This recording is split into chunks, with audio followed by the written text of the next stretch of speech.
안녕하세요 여러분. 어느덧 카페를 창업한 지 이제 1년이 넘어간 것 같아요. 저희 속솜은 제주도에 있는 카페입니다. 제주도 훈조 없어 예.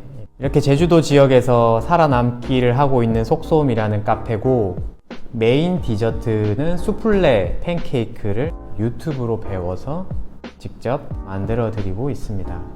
그리고 위치는 제주도 동쪽에 위치해 있고요. 이런 곳에서 제가 카페를 운영하기 시작했는데, 제주도 카페는 육지에 있는 카페들과는 다른 것 같아요. 운영하는 방식이라던가 상권 자체가 관광객 대상으로 하는 카페가 많은 곳이 제주 카페입니다. 이런 곳에서 살아남으려면 시내 상권, 오피스 상권 이런 데라는 좀 다른 개념으로 접근을 해야겠죠. 제주도는 물가가 조금 비싼 거로 저도 관광객일 때는 인식을 많이 하고 있었어요. 근데 막상 제가 카페를 운영해 보니 이 물가가 왜 비싼지 대충 이해를 하겠더라고요. 원하는 식자재를 사려면 제주 시내를 나가야 되는 경우도 있었고, 또 아니면 이렇게 택배를 받아야 되는 경우가 있었는데, 생크림 같은 거는 택배를 받아 쓰거든요.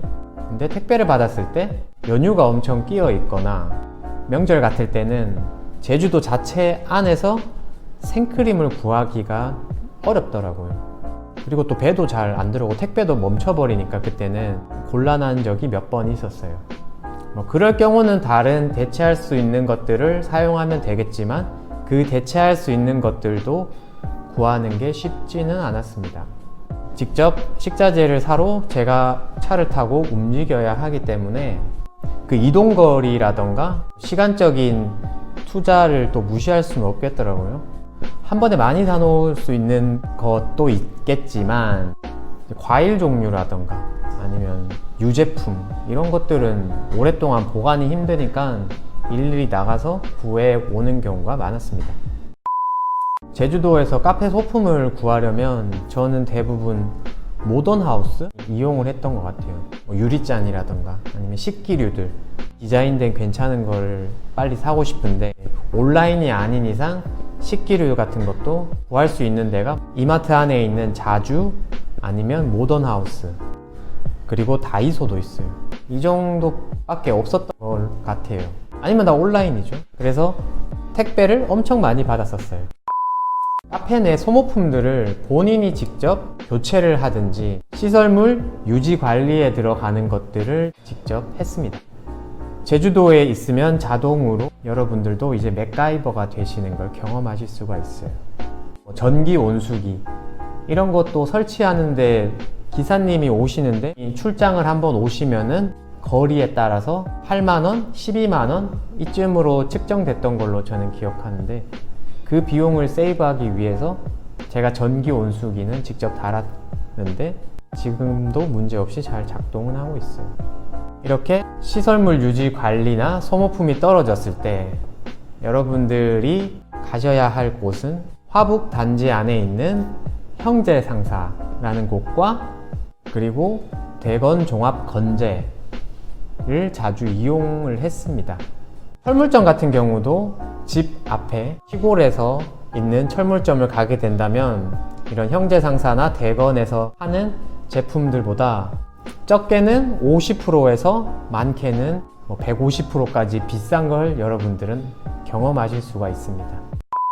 그리고 1년 동안 제가 했던 마케팅은, 바이럴 마케팅은 제주도니까 필수라고 생각은 해서 블로그 체험단을 6개월 정도, 한 60분 정도가 다녀가셨던 것 같아요.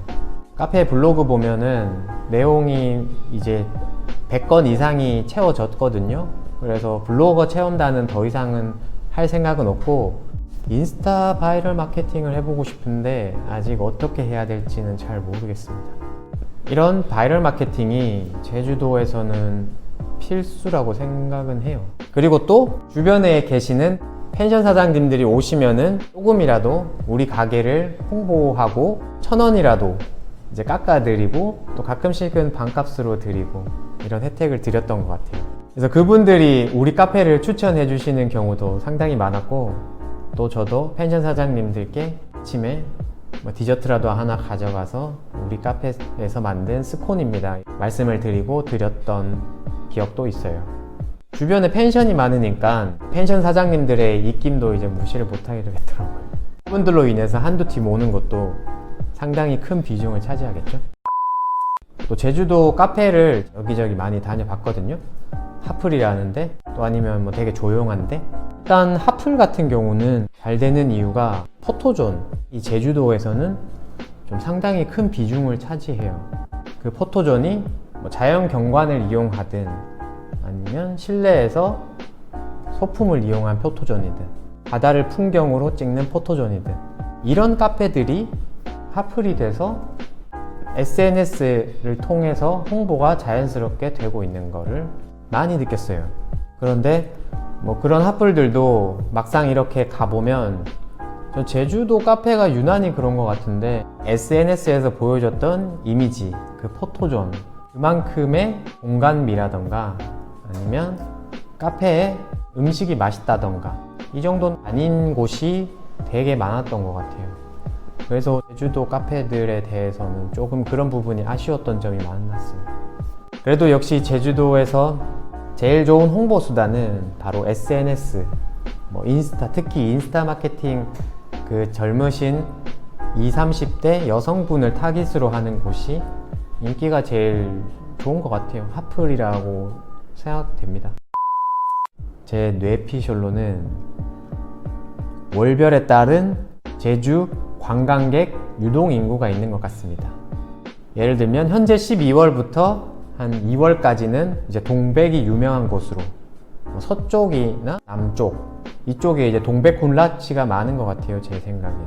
그래서 그쪽으로 관광객들이 많이 가는 것 같고, 4월쯤에는 이제 벚꽃이 피는 곳, 서귀포에 있어요, 이것. 그래서 그쪽으로 관광객들이 많이 몰려가세요, 그 벚꽃을 보러.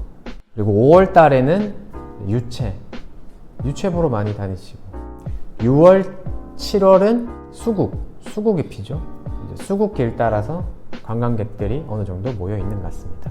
그리고 제일 성수기라고 하는 이제 6월부터 8월까지는 해수욕장을 따라서 관광객들이 많이 모여 있는 걸 볼 수가 있었습니다. 그리고 손님들이 좀 제일 빈약했던 때가 이제 3월이랑 9월 달. 개강 시즌을 맞춰서 그만큼 제주도의 관광객도 줄어드는 것 같아요. 젊으신 분들, 또 가족 단위로 오시더라도 이렇게 방학 시즌에 맞춰서 오셔야 되는데 3월이랑 9월 달은 개강 시즌이니까 그만큼 관광객이 조금 줄어드는 것 같습니다. 어떻게 보면 제일 좀 낮은 매출을 보일 수 있는 달이기도 하죠. 관광지다 보니까 성수기가 있잖아요. 성수기 최고 매출에 대해서 말씀을 드려볼게요. 제가 1월달 처음 시작했을 때 매출이 200만 원이라고 제가 말씀을 드렸던 것 같아요. 정말 암울했죠. 8월달 때가 최고 매출을 찍었는데 1,500만 원을 찍었어요. 매출 1,500만 원. 근데 이게 많다고 저는 생각은 안 하고, 주변은 오히려 더 많이 매출을 올렸을 거예요, 성수기 때. 해안도로 따라서 연세가 얼마에 구성되어 있냐면 3,400만 원의 연세가 구성되어 있습니다. 저희 매장 정도 규모의. 마지막으로 제주도에서 카페를 운영하면서 느꼈던 점은, 저는 카페에 대해서 아무것도 모르는 상태로 카페 운영을 시작한 사람입니다. 건축 설계 직장을 다니고 있었던 사람인데 육지와는 다른 상권, 그리고 뭐 유통 시스템, 마케팅 이런 것들을 겪었는데 앞으로 더 잘할 수 있을 것 같아요. 살아남고 있어요, 아직 저는. 앞으로도 살아남을 거고. 제주도에서 카페를 오픈하길 참 잘했다고 생각이 들 때는 매장 안에서 지고 있는 석양을 바라보고 있으면 정말 예쁘거든요. 손님들이 와서 내가 만들어 놓은 공간에서 그 석양을 바라본다고 생각했을 때 괜히 뿌듯하고 예쁘다고 많이 느껴주셨으면 좋겠고, 이런 생각이 들더라고요. 좋은 감정이 많이 생겨나는 그런 카페가 되었으면 좋겠습니다. 여러분들도 제주도에서 이제 좋은 컨셉과 좋은 공간과 맛있는 디저트로 카페를 운영을 시작하신다면 충분히 살아남을 수 있을 거라 믿습니다. 안녕히 계세요. 안녕히 가세요. 안녕.